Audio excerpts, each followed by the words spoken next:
जब आज तफ्तीशी अफसर को तब्दील करने के हवाले से दरख्वास्त थी, अब तक क्या हुआ? देखिए, अभी तफ्तीशी अफसर जो हैं अदालत में मौजूद नहीं है। उन्होंने दरख्वास्त की है, वो इंसाय दहशतगर्दी की अदालत में है कि वो थोड़ी देर में आएंगे।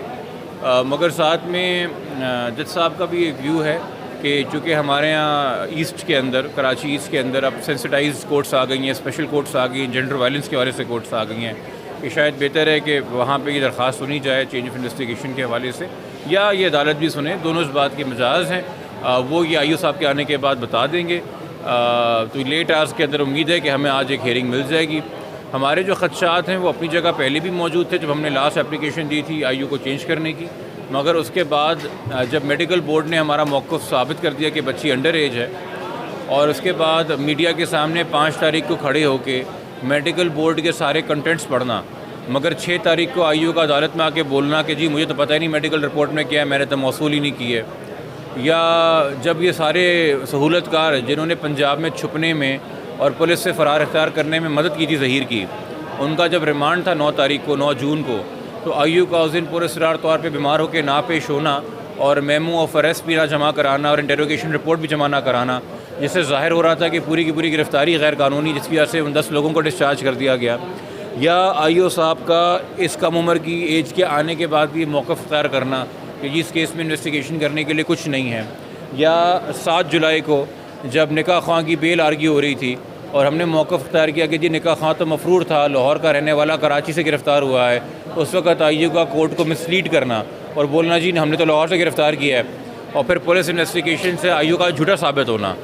तो एक इंसान जिसने मीडिया के सामने एक व्यू फॉर्म किया हुआ है, एक इंसान जो अदलिया के सामने मिसलीड कर रहा है मुस्तकिल हर ऑप्शन के ऊपर, और एक इंसान जो कि कोई भी एफर्ट नहीं कर रहा गिरफ़्तारी के। 14 तारीख को जो है वो प्रोटेक्टिव बेल, वो बुरी ज़मानत भी एक्सपायर होगी लाहौर हाई कोर्ट की जो मिली हुई थी ज़हीर को, और उसके बाद हमारे इल्म में नहीं है कि उसने कहीं और से बेल ली हो, तो उसका तो स्टेटस इस वक्त मफरूर का है कानून से।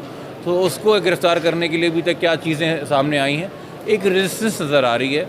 और ये अगेन मैं कहना चाहूँगा, ये आईओ इस केस के ऊपर मुसल्लत किया गया है, आईजी साहब ने मुसल्लत किया है, एआईजी ने मुसल्लत किया है, ये हमारी दरख्वास्त के ऊपर तब्दील नहीं हुआ।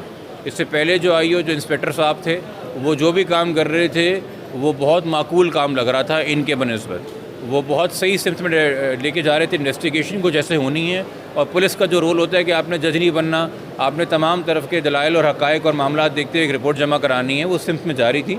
मगर मेरे ख़्याल में जिस दिन हाई कोर्ट ने साहबका आईजी साहब को अपने चार्ज से फारिग किया है, उसका नज़ला एक बेचारे हमारे क्लाइंट पे, काज़मी साहब पे गिरा है कि हम पे एक ऐसा आईओ मुसल्लत कर दिया गया जिसने ज़िद पकड़ी हुई कि उसने केस को सबोटाज करना है, इन्वेस्टिगेशन सबोटाज करनी है।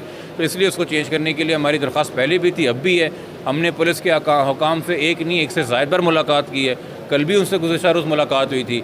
और हम ये परेशान हैं कि ये रूटीन की चीज़ें होती हैं, अगर ट्रस्ट ना हो किसी मुद्दई का तो आईओ चेंज हो जाता है। क्यों रेजिस्टेंस दी जा रही है पुलिस की जानिब से? इसका मतलब है कि बहुत सीनियर अफसरों की अना का मसला बन चुका है। हमारी गलती नहीं है। अगर सूबे के आईजी ने खड़े होकर बोल दिया था 3 हफ्ते पहले कि इस केस में इन्वेस्टिगेट करने को कुछ नहीं है, और आज पूरा केस खुला हुआ है आपके सामने, इस बात की तौबा और गुनाह आईजी साहब जाके करें। हमारे क्लाइंट के साथ अगर इस तरह की कोई हरकत होगी या केस को ख़राब करने की कोशिश की जाएगी, इस केस में पहले भी एक आईजी साहब मुअत्तल हो चुके हैं, तो उस पर कोई बार नहीं है। मैं बहुत आप लोगों के सामने तहम्मुल से और एहतराम से ये दरख्वास्त करता रहा हूँ, मगर हर चीज़ की एक लिमिट होती है। फिर हम डायरेक्टली इसमें एक्यूज़ के साथ जो कर रहे हैं वो तो कर रहे हैं, हम पुलिस को भी फिर कॉल आउट करेंगे और पुलिस के आला अफसरों को भी कॉल आउट करेंगे if they don't get their house in order, और एक फिर इन्वेस्टिगेशन वो ऑर्डर नहीं करते हैं तो।